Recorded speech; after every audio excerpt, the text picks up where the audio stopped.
Hello दोस्तों, कैसे हो आप लोग। आज के इस वीडियो में हम लोग इस वाले पीसीबी के अंदर कुछ मॉडिफिकेशन करने वाले हैं, क्योंकि हमारे ही एक सब्सक्राइबर ने ये हमें भेजा हुआ है कि इसके ऊपर कुछ वर्क कंप्लीट करना है। इसका जो मॉसफेट्स हैं वो काफ़ी ज़्यादा हीट होते हैं। आपको भी ये कंप्लेन हमेशा आता होगा। आप देख रहे हो कि यहाँ पे ये स्पीकर वाला आईसी लगे हुए हैं, ये दोनों साउंड आईसी है, लेकिन इससे हम लोगों को कोई मतलब नहीं है। हमारा जो काम है वो डीसी टू डीसी कन्वर्टर के अंदर में जो प्रॉब्लम है उसको फिक्स करना है। इस सर्किट को पावर ऑन करने के लिए आपके पास में दो सोर्स होना चाहिए, या तो बैटरी होना चाहिए या कोई पावरफुल पावर सप्लाई होना चाहिए। जैसे कि हमारे केस में आप देख सकते हो कि ये इमर्सन का पावर सप्लाई है जिसको मॉडिफाई किया गया था। इसके ऊपर भी वीडियो आया हुआ है, आप चाहो तो उसको भी जाके देख सकते हो। यहाँ पे अभी हमने 13.2 वोल्ट सेट किया हुआ है और ये अप टू 60 एम्पेयर तक के करंट को इजीली डिलीवर कर सकता है। और हमारा जो सर्किट है उसका मैक्सिमम रिक्वायरमेंट रहता है 12 टू 13 एम्पेयर। अभी आगे का जो स्टेप्स है वो आपको ऑसिलोस्कोप से ही मेज़र करना है। ऑसिलोस्कोप का ग्राउंड वाला प्रोब आपको ग्राउंड से कनेक्ट करना है और जो पॉजिटिव वाला प्रोब है वो ट्रांसफार्मर के आउटपुट में कनेक्ट होगा। तो यहाँ पे आप लोग देख सकते हो कि आउटपुट का जो वेव फॉर्म है वो काफ़ी अच्छा है। कैसे है वो समझा देता हूँ। आप ये देख सकते हो कि जो यहाँ पे 2 लिखा हुआ है वो इसका 0 पॉइंट है, मतलब ग्राउंड पॉइंट है। ग्राउंड पॉइंट से पॉजिटिव की तरफ और नेगेटिव की तरफ सेम वोल्टेज लेवल होना चाहिए। अगर ये आपको कम या ज़्यादा दिखता है तो उस कंडीशन में आपको दोनों ही मॉसफेट्स चेक करना है। हो सकता है कि पहला वाला जो मॉसफेट है उसका कैटेगरी दूसरा हो, मतलब वो दूसरे नंबर का हो, या पहले वाला जो मॉसफेट है वो फॉल्टी हो। तो आपको ये हमेशा चेक करना है।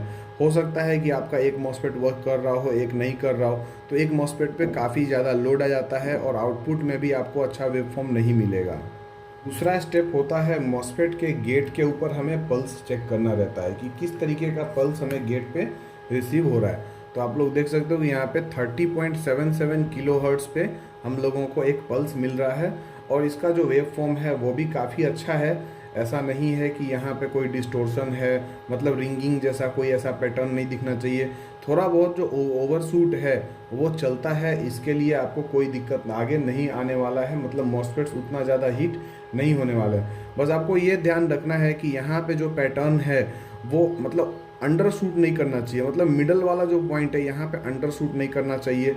अगर ऐसा होता है तो उस कंडीशन में आपका मॉसफेट्स जो हैं वो वाले मॉसफेट हीट होंगे, क्योंकि वो बार बार ऑन ऑफ होगा। मतलब एक साइकिल में इसको ऑन कम्प्लीटली ऑन होना चाहिए, तो वहाँ पे ये अंडर शूट के वजह से ऑफ हो जाएगा, फिर वो ऑन होगा, तो यहाँ पे आपको उस मॉसफेट में स्विचिंग लॉस दिख जाएगा। अगला जो पॉइंट है वो है मॉसफेट के ड्रेन वाले पॉइंट को मॉनिटर करना। तो सबसे पहले हम लोग प्रोब को ड्रेन वाले पॉइंट पे लगा लेते हैं और फिर उसके बाद ग्राफ को चेक करेंगे।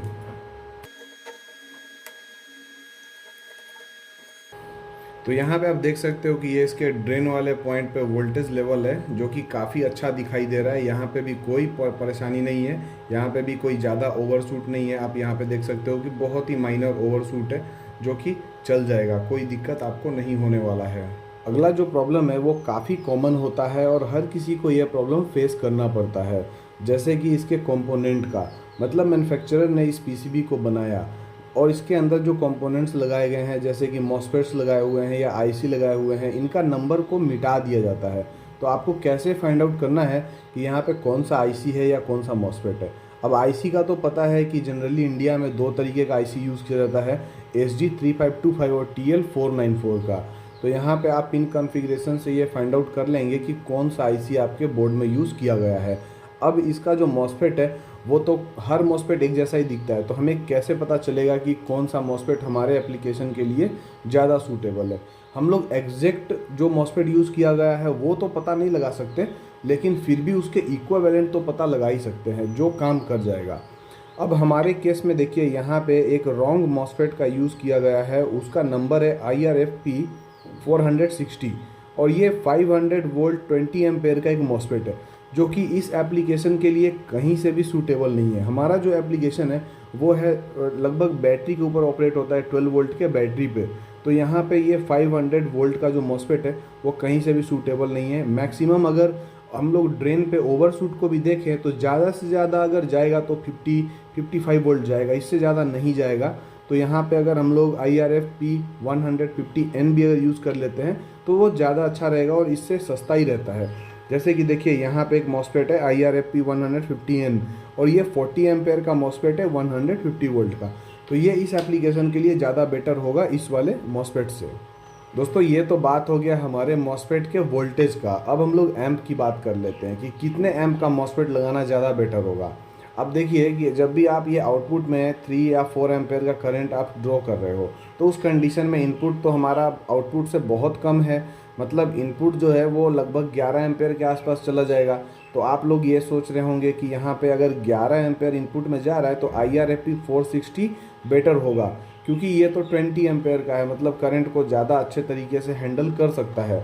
लेकिन मैं आपको बता दूं कि जितने भी हाई फ्रीक्वेंसीज़ पे ऑपरेट होने वाले डिवाइसेस होते हैं, यानी कि इंडक्टर है, तो इसके अक्रॉस में कुछ ना कुछ सर्कुलेटिंग करंट रहता है। मतलब इनपुट में 11 एम्पेयर है, लेकिन सर्कुलेटिंग करंट में भी हो सकता है कि 70 एम्पेयर तक भी चला जाए। तो यहाँ पे सर्कुलेटिंग करंट को कैसे मॉनिटर करना है वो अभी मैं आपको समझा देता हूँ। अगर आपको सर्कुलेटिंग करंट को मेजर करना है तो कोई एक मॉसफेट को ले लीजिए और उसका जो ड्रेन वाला पॉइंट है जो कि इस ट्रांसफार्मर के अंदर जाता है, तो सबसे पहले आपको उस ट्रेस को काट देना है और वहाँ पे एक इस तरीके का वायर आपको जोड़ देना है। और आपके पास में एक इस तरीके का करंट सेंसर होना चाहिए, वो आप यहाँ पे लगा दीजिए। मॉसफेट के ड्रेन पॉइंट पे हमने करंट सेंसर को लगा दिया है और आप लोग देख सकते हो कि अभी इनपुट में 11.5 एम्पेयर का करंट फ्लो कर रहा है। लेकिन अगर हम लोग सर्कुलेटिंग करंट यानी कि मॉसफेट के ड्रेन पॉइंट पे फ्लो ऑफ करंट को देखें तो ये 17.29 एम्पेयर है, जो कि इनपुट करंट से काफ़ी ज़्यादा है। तो यहाँ पे हम लोगों को जो मॉसफेट सिलेक्शन करना है वो सर्कुलेटिंग करंट के बेसिस पे करना है। इनपुट करंट के बेसिस पे अगर आप कीजिएगा तो आपका मॉसफेट काफ़ी ज़्यादा हीट जनरेट करेगा।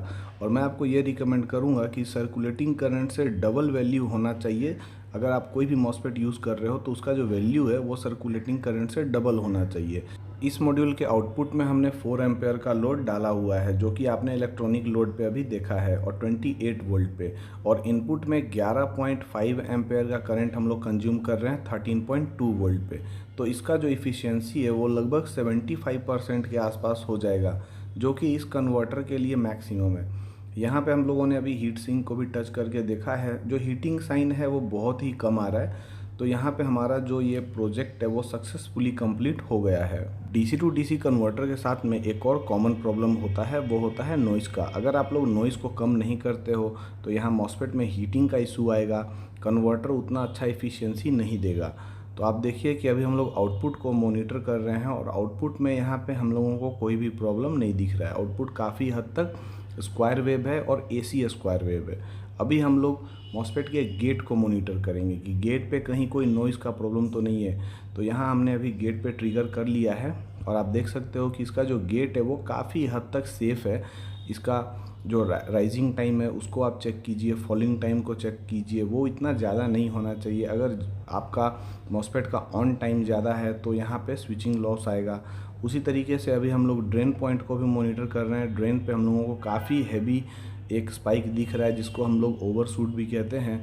लेकिन ये जो ओवरशूट है वो अभी लिमिट के अंदर ही है। हमारा जो मॉसफेट है वो IRF 150 है, जिसका ब्रेकडाउन वोल्टेज 100 वोल्ट है। यानी कि ये जो ओवरशूट है वो 4950 वोल्ट के आसपास है। मतलब ओवरशूट को कंसीडर किया जाए तो हमारा 4950 वोल्ट हो रहा है, जो कि अभी भी मॉसफेट हमारे सेफ साइड में ऑपरेट कर रहा है। तो इस ओवरशूट से हमें कोई प्रॉब्लम नहीं होने वाला है।